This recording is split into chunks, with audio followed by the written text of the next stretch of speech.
உங்கள் எல்லாருக்குமே ஏப்ரல் 22 காஷ்மீரில் நடந்த இன்சிடெண்ட்டை பற்றி தெரிஞ்சிருக்கும். அப்படி யாருக்காச்சும் தெரியல, ஃபுல்லாக தெரிஞ்சுக்கணும்னு நினச்சிங்கன்னா இந்த வீடியோ ஃபுல்லாக பாருங்கள். இதே இந்த அட்டாக் யார் பண்ணாங்கன்னு பார்த்தீங்கன்னா, பாகிஸ்தானில் இருக்கிற டிஆர்எஃப்னு சொல்லப்படுற ஒரு ப்ராக்சி குரூப் தான் பண்ணியிருக்காங்க. இது அவங்க ஏன் பண்ணாங்கன்னு கேட்கக்குள்ள அவங்க சொல்லியிருக்காங்க, இந்த காஷ்மீரில் நடக்கிற சேஞ்சஸ்லாம் எங்களுக்கு எதுவுமே பிடிக்கல.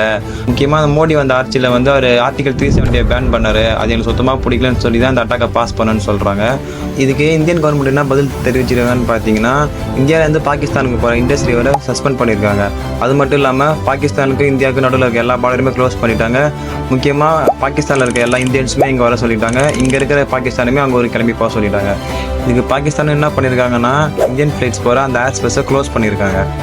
அது க்ளோஸ் பண்ணதுனால என்ன லாஸ்ன்னு பார்த்தீங்கன்னா, மோஸ்ட்டாக டெல்லி மும்பைலேருந்து துபாயில் நார்த் அமெரிக்கா போகிற ஃப்ளைட்ஸ் எல்லாமே பாகிஸ்தான் மேலே தான் போகும். அது மேலே போகிறதுக்குமே நம்ம பாகிஸ்தானுக்கு பே பண்ணுவோம். அந்த காசு கூட அவங்க வேணாம்னு சொல்லிட்டு அவங்க பேன் பண்ணுறாங்க. இது நம்மளை விட அவங்களாம் ரொம்ப அஃபெக்ட் பண்ணும். நம்ம இந்தியன் கவர்மெண்ட் அந்த இண்டஸ்ட்ரியை சஸ்பெண்ட் பண்ணதுனால இது பாகிஸ்தானை ரொம்ப பாதிக்கும். ஸோ அதுக்கு அவங்க இதை நாங்கள் போராதான் திரும்பன்னு சொல்லி அவங்க பதில் தெரிவிச்சிருக்காங்க.